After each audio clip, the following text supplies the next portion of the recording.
Hi, my name's John.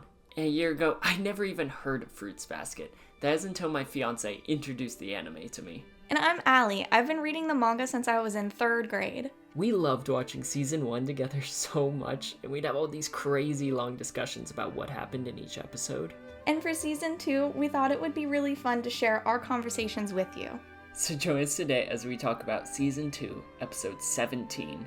You will, I'm sure of it. So if you're a returning listener, then welcome back. If you're a new listener, then we're happy to have you on this week's episode of our Fruits Basket podcast. So if you like this kind of content, you want to see more of it coming from this channel, then make sure to subscribe and ring that notification bell so you never miss another upload. And share it with all of your friends wherever you share things, whether that's on Twitter, Discord, Reddit, or anywhere else. But with all that out of the way, where are we starting? Alright, first of all, they went off on the art for this episode. Like, woof. It was so good. Oh my god, they did. It was beautiful. The first thing I have written in my notes is aesthetic. It was so pretty. They did such a good job with all the colors and all the autumn leaves. And the animation was beautiful.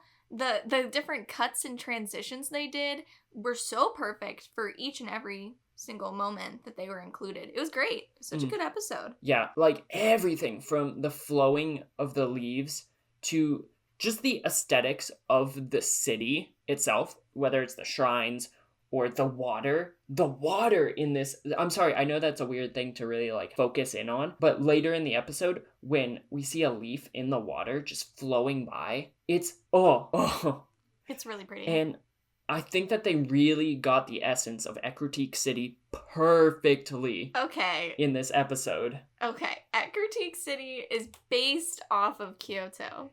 No. Oh, you sweet summer child. Kyoto is based off of Ekritique City from Pokemon Gold, Silver, and Crystal. No. Moving on. Learn your history. Okay, yeah, Pokemon came first. Yes, Pokemon came first. Okay. Anyways, more importantly, when it comes down to true art, let's talk about those haikus, though. Do they? Okay, can someone tell us in the comments what they're actually saying? Because I don't believe that they're talking about Christopher Columbus here. No, especially because, like, they don't say Christopher Columbus. Like, they wouldn't Japaneseify his name, you know? It's Christopher Columbus. And in the manga, they say something totally different. So I don't know if Crunchyroll was just having fun with the subs or like... Yeah. I don't know. It just felt very strange to throw in that little piece of American history there. Yeah, like if we're in Kyoto and we're already like doing very Japanese things, why are you... Americanizing the haikus. Make it a Japanese thing. Give us an opportunity to learn about Japan. I don't know. That felt weird. I mean, don't get me wrong. What they say in the manga, they were not haikus. They're airheads. Well, yes. They were not saying haikus. But they also 100%. Were like not about American history. But regardless, it was hilarious. It was really funny, though. And just this opening scene really sets the stage for what this episode is. And it's just pure wholesome goodness, which has me so scared. Oh, because, it's the calm before the storm. Yeah. Anytime something really nice and pure happens in this show, it just explodes. It's never a good sign. No, it's not. And maybe they're alluding to that when Hanajima and Uotani talk about witnessing a murder. Oh my god. Okay, wait. Takaya obviously had no idea that true crime would just blow up in, 2018, 2019. But, oh boy, does this line still hold up for the manga about there being a murder?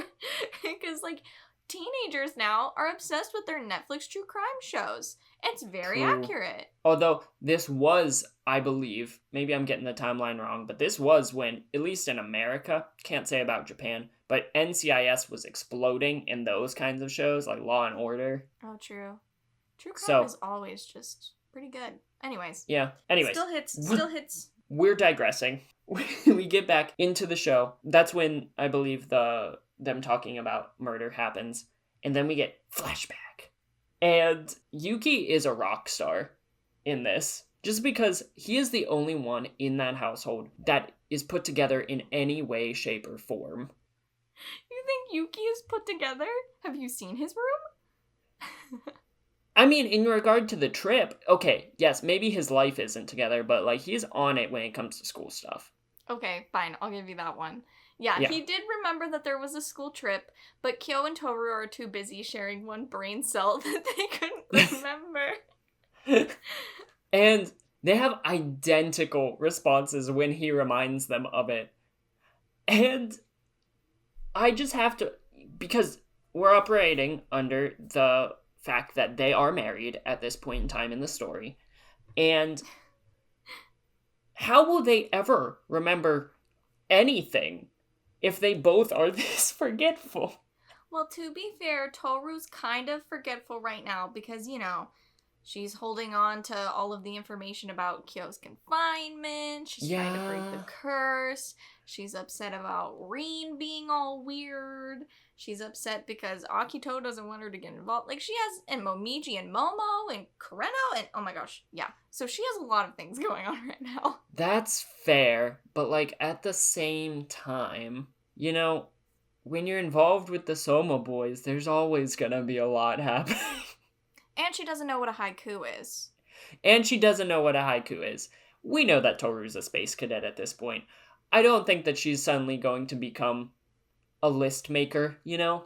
Mm-hmm. But they both forget, and Shigure hits on he tells us what's going to happen in the episode. Oh yeah, pretty much. And he was not wrong. Romance is in the air in Ekritique. I'm sorry, I'll call it Kyoto. I'm done. But then we unflashback. You could say we flash forward. And I love these two generic anime boys. Oh, Kyo's friends? Yeah. Do they have names? If they do, I don't remember. Yeah, I don't remember. Well, regardless, we'll call them Kakashi and Obito. I love them. Because they bring so much energy and comedy to this episode that I just need in my life. Oh, they're so funny. They just keep making noise, essentially. Like, you know, that's a really good description of what they do. They don't really say too much of value. They just make a lot of noise. I do like that we get this idea of the desperate teenage boy, though, who's just desperate for love. Because, like, Kyo's depressed, he's giving up. Yuki doesn't even know what friendship is, let alone what romance is. Like, he doesn't know what's happening. Hatsuharu has his own bag of problems with Rin. Hiro, he's just having a great time. He's got his middle school love life going real strong. I mean, yeah, there's bumps, but, you know. I mean, Hiro actually is doing pretty well. At least Kisa actually likes him. Yeah. He can talk to a girl with a full sentence and not just burst into flames, you know? But these two boys, they're the ones who are, like, freaking out. Because all these Soma men, they're too confident. They are the epitome of teenage boy. But then we get the other side of the spectrum, and Uotani is just a sad, lovesick girl while they're talking about these confessions. And Tohru's just like, Tohru's empathy meter is just, like, about to pop open. Because she knows that her Kureno and Uotani's Kureno are the same Kureno. And she's like, I want to tell you, but I don't know if that would actually be helpful. Come on, Kureno, just call her. Yeah. Oh, Kureno. But, like, also, don't call her. Like, wait a couple years. Yeah. Just, like, wait a couple. I don't think he will wait a couple years. Just, I don't know. I have this inkling that that's going to be a plot point that just doesn't end here. I don't know. Call it Anime Only's intuition that they're setting something up with that storyline. I mean, they keep bringing them up, so... Yeah. We'll see. But then Uotani, I think, says it's kind of surprising that not more people are talking or trying to confess to Yuki. And he goes, I'm not that popular. Meanwhile. Ooh. Soda. Anyways, meanwhile, lurking in the shadows. we have the Prince Yuki fan club. And oh my gosh, this was perfect. Everything about it was perfect. I will replay this scene forever. I love the cut at the end. Like, everything is great. I love this scene. It's not what I was looking forward to this episode, but it's what I walked away loving the most. It was so unexpected, but they scare me a little bit. I feel like if the president threatened Yuki's life, the president would mysteriously disappear because of these girls. And then we see, so that all happens, and then everyone schooly boops on over to see someone, confessing to Kyo. Mm-hmm. But Yuki's like, don't worry, Miss Honda. Don't worry about it. Because he won't be swayed. He's not going to say yes. Yeah, Yuki's big Kyoru shipper. Like, he is so grumpy with this girl. Oh yeah, he is not enjoying being confessed to. This poor girl. Imagine if you worked up the courage to ask out your crush on your school trip. They reject you, and then, like, 7 people, or 5 people, or however many, come out of the woodworks and just make a really big deal about this rejection. It would be mortifying. Oh yeah, that's probably why we see her lash out a lot. Yeah. But, I mean, to be fair, Kyo's not being very nice either. He no. said, what's the point of being nice to someone I'm not interested in? And I do like that, because he kind of is echoing what happened at the beach arc, when Shigure is like, are you only ever nice to Tohru? Mm-hmm. Like, oh, just keep hitting the nail on the head with that hammer. Keep hammering it home. 100%. And Kakashi and Obito are 100% right that he needs to be nicer. Like, I mean, like, he doesn't have to say yes to her, like they're implying. But I also love how, towards the end of this, they're like, how are you ever gonna be popular like that? And he's like, I don't want to be popular. And this just sends them. Yeah. They have no idea what to do with that information. You don't want to be popular? I wish I could want to not be popular or whatever.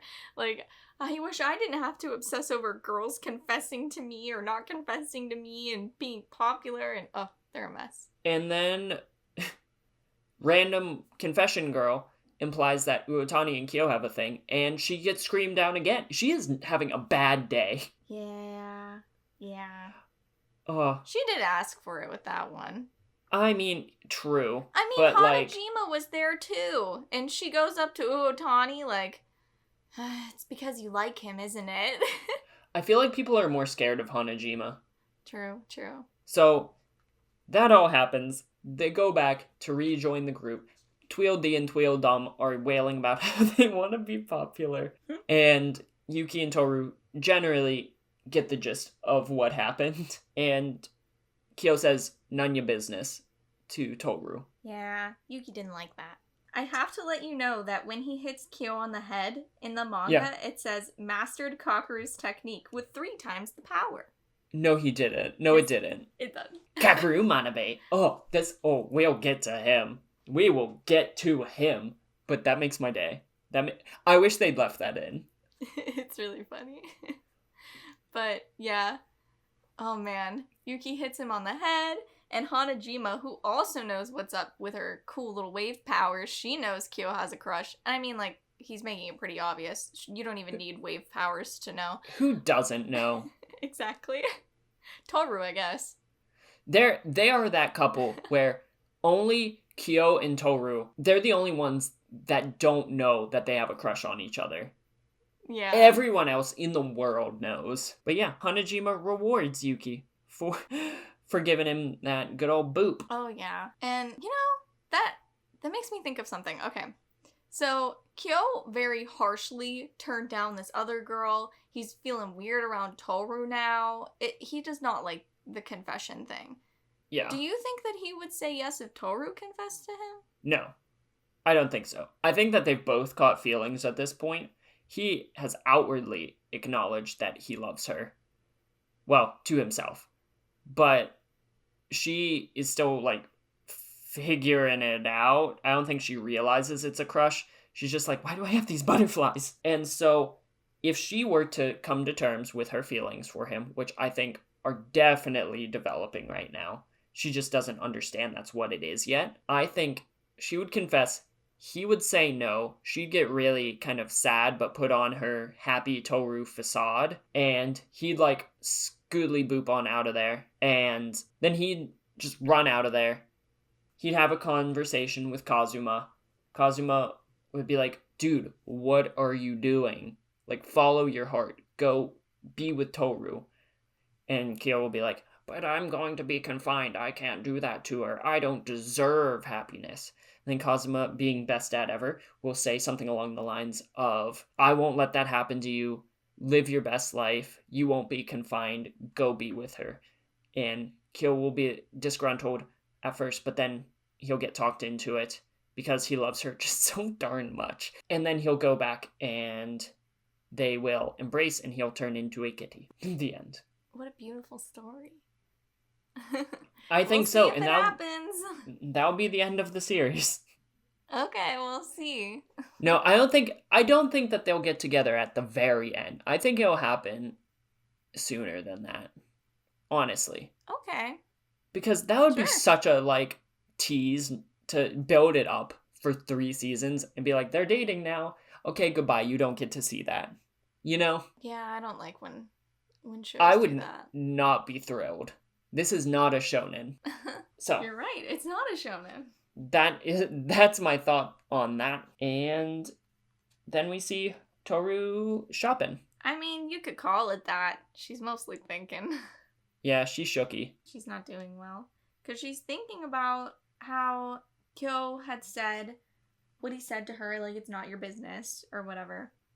Mm. And how it's, like, tearing her apart, and she's remembering what he had said on the rooftop in the last episode, and she's just shook. She's shook. And maybe she should be, because she comes out of the store, she sees him flirting with another girl.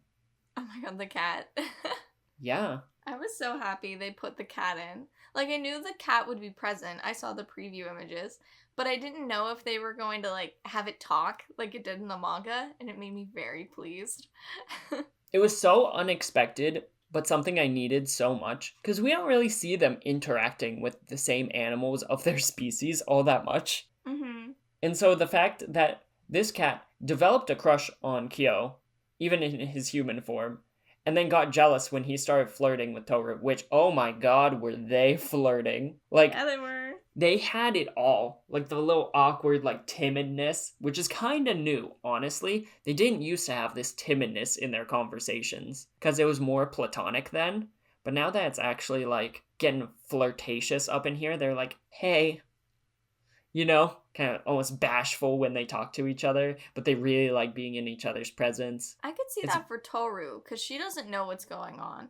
But Kyo's kind of given up at this point. So he's like, oh, I'm looking at food. I don't know. Oh, here's this cat. I don't know what's going on. He seems a little bit more laid back. Well, that's true. That's true. She is more timid. He just blushes a lot now. Yeah, he's pretty open with his blushing. Yeah. And so, I liked that the cat scratched his face, and they were like, oh no. But I also like how when he starts walking away, she's like, oh my god, is he gonna leave me behind too?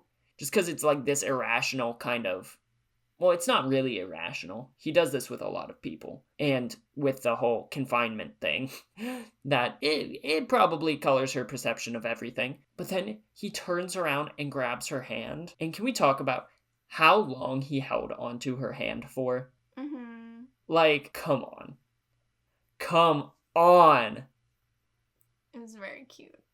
Okay, here is where I must pause and point out 2 changes from the manga that I don't know how I feel about them. Okay, first of all, I have to make fun of the anime for something because this made me cringe both times I watched the episode. So, when Tohru meets up with Kyo and she asks him why he isn't looking at souvenirs or whatever, and he says, I'll transform in no time with that crowd. And after he says that, they cut to Tohru, and there is like a total of 7 or 8 people behind her. Yeah. And I know that they're talking about the shops, and, like, that wasn't where the shops were. But we didn't see people at the shops either. And in the manga, there are, like, 3 different panels that make it incredibly clear that it is crowded. And Tohru also thinks to herself, wow, it's really crowded. I wonder how Kyo and Yuki are doing in this crowd. Yeah. And it just made me cringe. Just a I didn't little even bit. think about it. I just took it at face value. But you're right. That is a little bit. Come on now. I just cringed, like, just a little bit. Just a little bit. Like, you're gonna talk about a crowd and then there's, like, 8 people behind her? I don't know. Ugh, that's a stretch. But, yeah, I get it. Everything else in the episode was beautiful. Won't knock the art, won't knock the animation, but just that one frame made me cringe a little bit. The other thing that was changed from the manga, I don't even know if I want to bring it up. Because I don't know if they'll bring it up later, but they changed a little bit of the scene where Tohru is running after Kyo. And they changed, like, I don't know how to say it without being spoilery. It's not even a spoil, they took it out. But anyways, they changed it. And people had a very deep interpretation for what that was. And it kind of changes the meaning of the scene greatly. So I'm very curious as to why they removed that. I know that Takaya oversees the episodes. Maybe she didn't think it was an important thing to add anymore. Maybe they're putting it in later. But they also cut out a lot of stuff that I find very nice. So who knows if they will. Anyways, they cut something. Just wanted to let you know. If they never show it, I'll show it to you once the anime is over. Okay. Dope. But I know manga readers were upset about that. So wanted to bring attention to it. Anyway, they're super cute when they hold hands. Sorry, manga readers. And then they go get food, which, like, what kind of school trip bans them from buying food? I think they're only supposed to eat food at, like, the designated times, and they're not supposed to just eat the whole time. Like, they're supposed to go sightsee, not just, like... Well, then their supervisors are the worst. Yeah. Because she is brazen about eating. Oh, yeah. You know what? That reminds me. There's another scene they cut out where they're not going to bring this one back, so I don't feel bad talking about it. But where the teachers, they're like boys going into the girls' rooms at night, and the teachers are freaking, like, one teacher is freaking out about it, and Mayu is just like, I don't really care. Why wasn't Mayu there? Because she's the homeroom teacher. No, yeah, but why wasn't she shown? Oh, why wasn't she shown? I don't know. Maybe they just... I needed some dope Mayu content. Yeah. Whatever. Sorry. I can't. They fed us a lot. I can't ask for too much. But yeah. Anyway, regardless, teachers were slacking, and we find out that Kyo knows that she was getting Zodiac figurines, even though she never told anyone. So cute. And they're gonna go hang out together and get food and be cute. Like, it's a date. It is a date. It's a date. I mean, they're married, but, like, that, so that makes sense. But, like, oh! And she has massive butterflies whenever they talk now. Confirmed. She doesn't say that, but, like, she has a funny feeling. Oh, yeah. And then we move on past that adorable moment to the morning, to a less adorable moment, because Yuki is not a morning person. Oh, no. No, he's not. Not at all. And I love how they immediately are like, Kyo, help us. And Kyo's like, no. And then they're like, Kakeru. Which, like, same. And he knows Yuki so well. He just calls him a girl, and Yuki's immediately ready to kill. Oh, yeah. Yeah. Yuki gets angry in the morning. Boy needs, like, a cup of coffee. He needs a cold shower to compose himself. He is not doing well. Nope. And then we cut to them feeding deer. Which, these deer were really cute. They were so cute. I don't know, everything about this episode was just heartwarming. Even Utani trying to feed the little red-haired kitty. The noises she's making as she's trying to coax him with a deer cracker. Yeah, she's, like, making, like gorilla noises. She goes, ooh, ooh, ooh, ooh. I mean, she's not wrong. She is trying to, in a way, he is a cat. Yeah, she just doesn't know that. But yeah. Then Tohru and Yuki get to talking, and they have a really cute moment. What's up with that? Why is he making that face? Why is she being all sentimental and then getting nervous about it? What's happening? I couldn't tell you on it. Like, I just took this as their relationship kind of just growing, you know? Mm-hmm. Him being able to appreciate her more for who she is, her always kind of looking out for Yuki and seeing his growth. Kind of what I was talking about with within the parent-teacher conference episode, how she's almost kind of, I don't know, it kind of feels like a motherly, like, oh, you'll do it, sweetie, like, you'll be great, you know? And him just being like, oh, yeah, I will, thanks, you know? Mm-hmm. Even though they're the same age, she's like the mom of the group. Yeah. And almost her encouraging him in that way. And so I think that really kind of lifted him up. He's doing really well. He sees that people are acknowledging that he's doing really well. And I think that's dope. Oh, yeah. It's super cute. As I'm going through the manga, I keep seeing more things that they cut, and I just keep getting more sad. Because they cut out some foreshadowing that I wanted too. But anyways, okay. It's okay. I wanted that foreshadowing because it would have had you shook. I know it would have. Anyways, okay. Is it about Machi? I'm not telling you who it's about. We're not there yet. We're not there yet. That deserves its own... Okay, we're not there yet. Sorry. I'm really excited about that. Anyways, after Yuki and Tohru's cute little conversation, we get Kakeru, the gifting king. Okay, can I tell you my theory about Kakeru? Sure. I think he has a very poor relationship with his parents. Where is that coming from?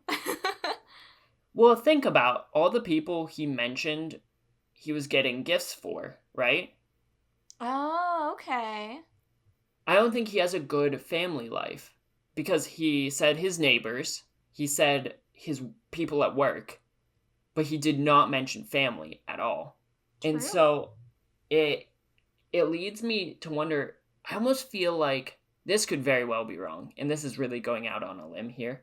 I almost feel like he's had to raise himself. Okay. Because that's why he's working, and that's why he appreciates his neighbors so much, and his work so much. Maybe he has to work for a living, essentially, and his neighbors really help him out. And so I think he may very well, even though we see him as this very, like, unbothered kind of person, very exuberant in everything, I feel like there's a lot more under the surface of Kakeru Manabe than we've seen so far.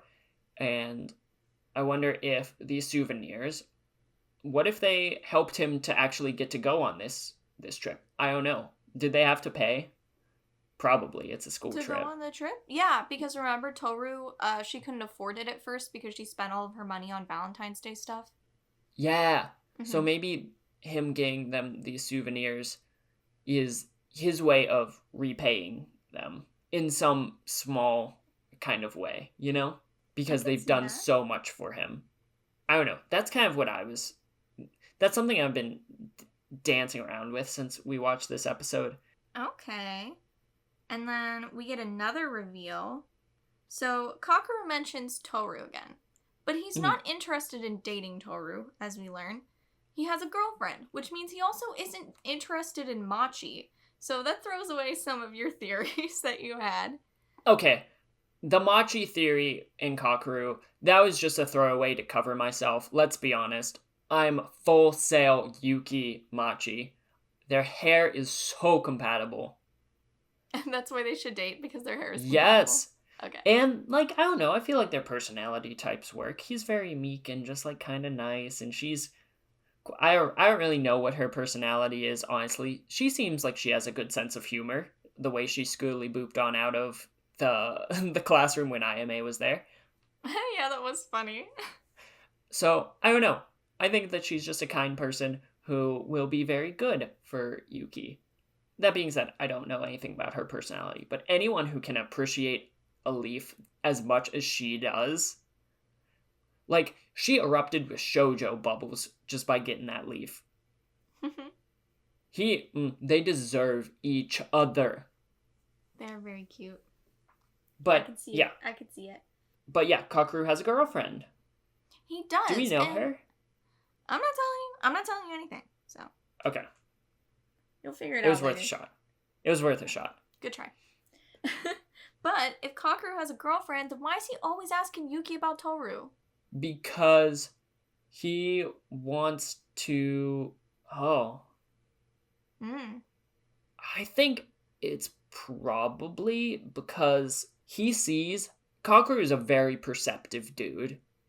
He may seem like an airhead, but he sees all. And so I wonder if he's just trying to get a feel for how Yuki perceives Tohru. What buttons can and cannot be pressed, you know? Okay. I remember earlier, like in a previous episode, you thought maybe it was because Kakeru was like trying to look out for his bro. Like, yeah. Is Yuki interested in dating Tohru? But yeah. I almost feel like, I still kind of feel that way. Like he's looking out because he sees how close Kyo and Tohru are getting. And if Yuki's distinctly interested, then, you know, maybe Kyo will have to have an accident. Not really. I don't think Kakeru would put a hit out on Kyo. But you know what I'm saying. Like, looking out or trying to force the situation. Because, let's be honest, Kakeru is very unabashed. He would make a scene to try and push those two together if that's what Yuki wanted.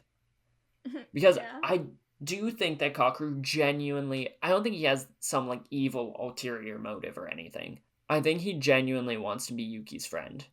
Okay. Aw, Kakeru. Yeah. Cutie. But, speaking of Kyo, why does Yuki think of Kyo when he says to Kakeru, I won't forgive you if you hurt her? Because I think that I think Yuki has a soft spot for Kyo now. Even though he is still kind of very blunt with him, we don't see him being out and out mean to Kyo anymore. I think he's developed a lot of empathy for the boy, and I don't think he wants to see Kyo getting hurt either. Because he thought of Kyo in a dark background, all alone, right? And if Tohru got hurt, or even went with Kakeru and got into a bad situation, he knows that would plague Kyo forever, and Kyo would just resign himself to being in seclusion forever, constantly plagued by that. You know? I could see it. Okay. Yeah.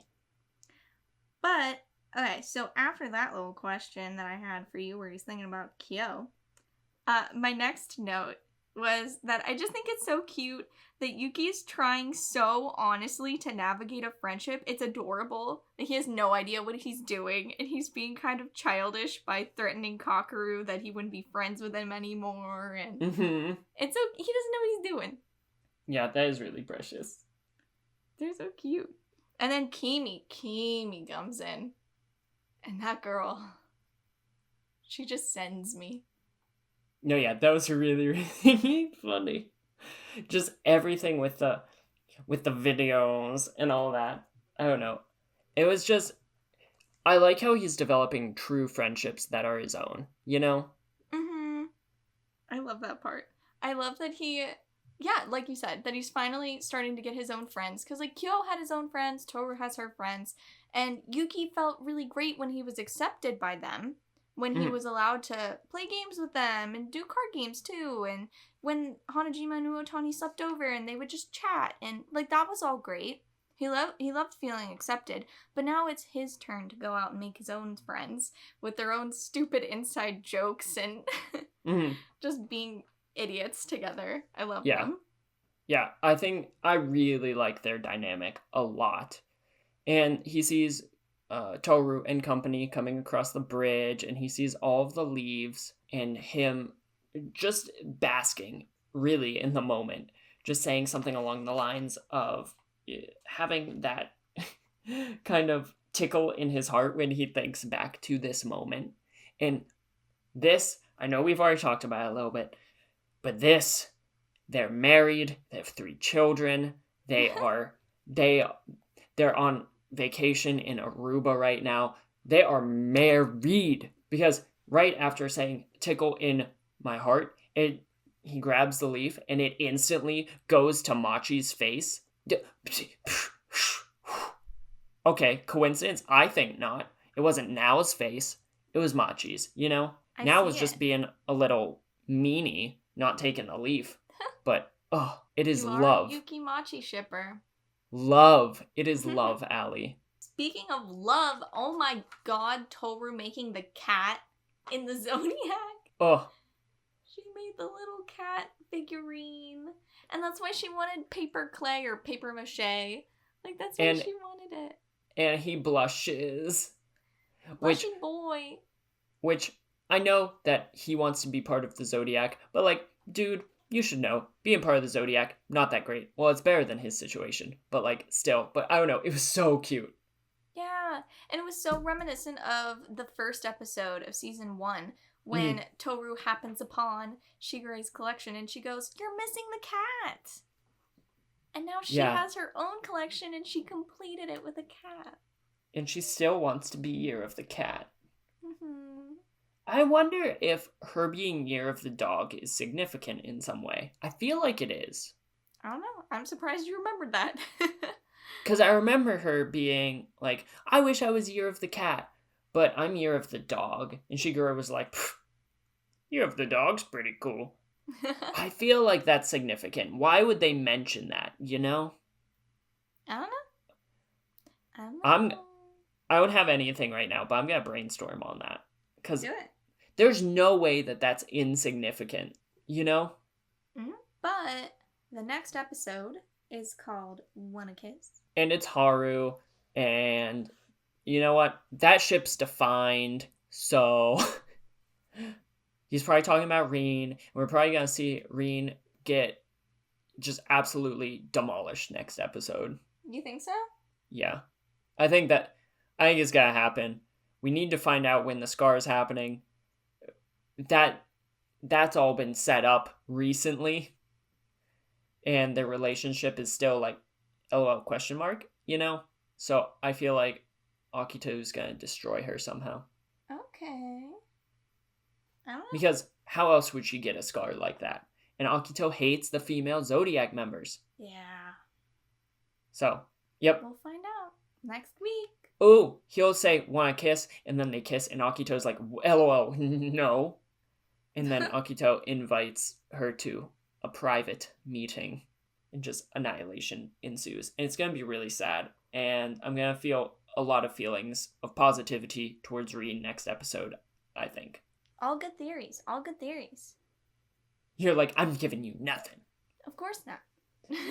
But, do you have anything else? Nope. All good. All right, then that'll do it for today's podcast, guys. And as always, if you have any questions for me, anything you want to tell Allie, make sure to leave it down in the comment section below.